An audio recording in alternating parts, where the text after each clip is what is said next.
talagang saan ba talaga nagkasala si Adan doon? Doon sa sumuway siya o doon sa kinain niya yung yung prutas na pinagbawal? Kasi may sinabi ang Diyos na pag nakain mo yung prutas niya sa puno, mamamatay ka. Ang tanong, namatay ba siya?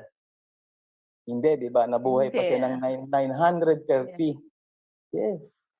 So, 930. ang problema lang, nagkaroon na ng separation. So, na-cut off na yung spiritual niya, na katulad ng Diyos. So, hindi na siya 100% na spiritual being. So, physical na siya. Kasi ang pinakita niya, katawan. Yan ang mga problema ng tao ngayon. Ang nagdi-dictate sa kanya kung anong matatanggap nitong katawan na to. Diyan nagkakasala ngayon ng mga tao. Kasi ang Diyos ay Diyos na malinis. Okay? Pure and pristine from the beginning. Ay